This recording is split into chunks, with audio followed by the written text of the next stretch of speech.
you're building the relationship, obviously, with those clients and potential clients in this industry, this make money industry, and we talked about the idea of building your brand. And even though you said, you know, you're kind of building your own personal brand, but you're also bonding with the style of writing that you're doing. I'm wondering, like, have you thought about shifting over into the Yaro Starak.com, or like no doubt you've registered that? It's or? equally hard to spell. It's you know. Are you saying not just changing the domain, but changing the direction of what well, because it sounds like that's where you've kind of like molded now. It feels like you fell into the entrepreneur's journey, and now you're really finding your voice, and people are listening to you as Yaro. Like, that's for sure. You've created that brand now. Like, if you look at people like, I think at the moment, Gary Vaynerchuk is a perfect example of someone who's you know, leveraging his own personal brand, and we're seeing a lot more of that. And I'm wondering if that's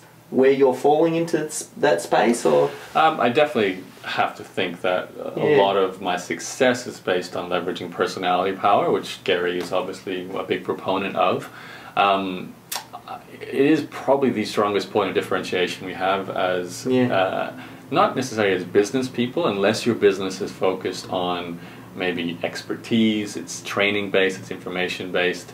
You know, there's examples we can obviously cite in the business world where the personality brand can take you, you know, across as many different industries you can think of. Richard Branson being the obvious first choice. I mean, Virgin, that brand just applies, and Richard himself just goes across almost any market you could think of, from weddings to travel to mortgages to insurance to mobile phones. It's ridiculous. The guy can do whatever he wants, and the brand carries weight and has value in that marketplace. So I think I definitely, you know, right now, if people sort of come in contact with my work, they kind of think of me as, first, there's the guy who teaches people how to make money blogging.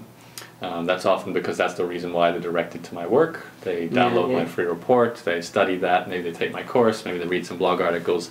That's great. You know, that's the basis of how I can make a living. Obviously, I teach more than that. And I do think in the future, in the very near future, I'll branch out to subjects other than making money specifically. But the beautiful thing about it will be what I'm interested in at the time. So, you know, I'm enjoying personal development more as a subject matter. One of the funny things, hopefully, if you're watching this one day, you can experience this too, is when you reach a level where your income is, you know, fairly constant, and you've covered your basis in terms of your financial goals, and if you're clear-headed enough not to get caught into that cycle of always wanting to make more money for the sake of making more money. That's a dangerous one when you start making money. But if you break that and you sort of sit down and realize I'm financially secure, kind of, you no longer have to think about whether life is about just becoming financially secure, which for a lot of people, that is the number one thing they're sort of they're suffering with, or they're frustrated about, they're working towards. It's always paying off the mortgage, getting a better job, you know, advancing in their career, whatever it is. It's always to do with making more money, and once you take away that money issue, you're faced with a bunch of questions that you never thought you'd have to try and figure out, and stuff what do you do now? Yeah, well, what do I do? You know, some people say if I made money and I had enough, I'd just travel around the world all day long, and you kind of realize that's not fulfilling forever either. Sure, it's nice to have a holiday. I traveled for 8 months of 2008, but I didn't want to do that forever. Some people think, you know, you'd buy nice cars, you'd you know, live in fancy houses, you eat nice food. But you know, I love the example of, it's kind of funny, I almost think I may have done a bit of a law of attraction and managed to manifest my life kind of similar to this as an example. But do you know the movie About a Boy with Hugh Grant? No, I haven't seen it. It's one of those British comedy sort of things, and basically Hugh Grant's character in it, he's playing this guy who essentially lives off the royalties of a Christmas carol his father wrote. And so he's, you know, his house is paid for, he's got a steady income stream that just continually, perpetually comes in every year because of Christmas time, because his song always gets played. And the guy spends his entire life pretty much going and getting his hair cut and watching DVDs and just buying stuff. You know, he's got nothing else in his life. You know, he tries to pick up girls, and that's it. That's pretty much it, you know. And not debating whether that's a good lifestyle, but you can tell he's lacking a little something, because there's not a driving force behind what he's doing. It's sort of like instant gratification, you know, kind of behavior. So that's great for a time, and it's nice to have a bit of that in your life, but you kind of realize it's not all, and you got to figure out what it is that you want on top of that, and that's a challenging question for anyone to answer. So I think we spend our lives trying to figure that one out. Oh, you could almost tell I was about to ask. Yeah. So now that you're there, yeah. You said we're not going to talk about the meaning of life, man. Remember, that wasn't going to be on the question. Yeah. We'll leave that for part 2, the uncut version. So I suppose moving through now, like, I mean, you've done a lot, and you're at a position now where you're comfortable enough to be choosing what it is that you're working on, and you're enjoying giving back to the community, and you've built up that following. You're getting a lot of people, I suppose, who come to the blog. They're very new to blogging and trying to make money online, still trying to make their first dollar. Where do you see a lot of people going wrong? Like, there are a few elementary mistakes that just get repeated again and again and again. Yeah.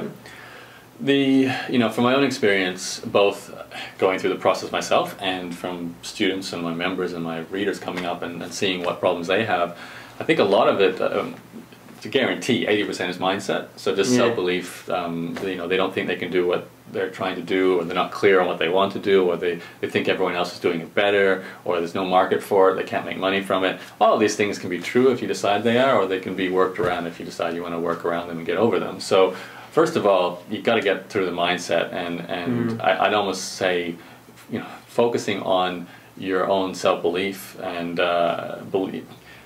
This is a hard one to teach people, because you really can't get self-belief just by trying to. You have to actually do certain things, take certain actions, and get certain results.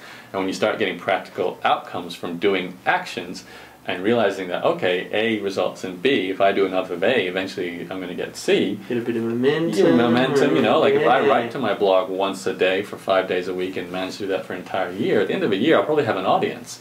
Yeah. It's a lot of work, but people don't necessarily believe that can happen because they spend 5 days doing it and don't get anything from it. So I think the first thing is to get the mindset right. The second thing is kind of do it anyway, even when things are going bad. Stick to a goal, work your way through it.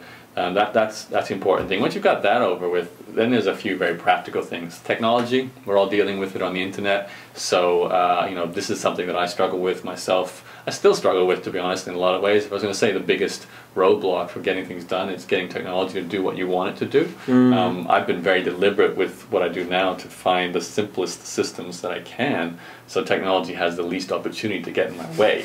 That's the way I work around at the moment, but it's still an issue, and I spent at least 5 years of my internet career making very little money and making websites myself, doing all the email support myself.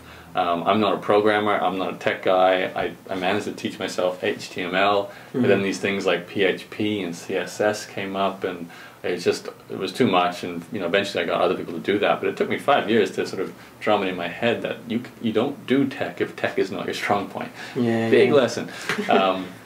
Another mistake I made, and it took a while to understand this as well, because I came from a background where I was watching bloggers do what bloggers do, and what bloggers are great at, if they're good bloggers, is creating content, and they just write and write, and they build up an audience, but they very rarely have a good business and marketing mindset behind that to make money. And I was fortunate because I studied internet marketers as well, and you know that, David, you mentioned some of the guys before, Frank Kern, Jeff Walker, Evan Pagan, Rich Sheffrin, John Reese. All these guys were somehow, Mike Filsaime, I mentioned him, they were all influential throughout my sort of middle of my internet marketing experience, because I was blogging and studying internet marketing. So I learned, number one, build an email list. That was a huge mistake I made, because it took 12 months of constant work blogging before I decided to add an email list to my blog. And after that, I started building the list, and within 12 months I had 2 assets. I had a successful blog and a nice membership, not membership, a subscriber base in my newsletter. And when it came to selling my own products, I probably would sell 2 or 3 times more than anyone else would with just a blog, because I had the email list as well as the blog. So in fact, my business today is pretty much just based around those 2 assets, email marketing and blogging. So I've got my products that I sell, but those things are what fuel everything, and it took me a while. Adding an email list to your strategy from day one is a smart idea, so try and not make that mistake.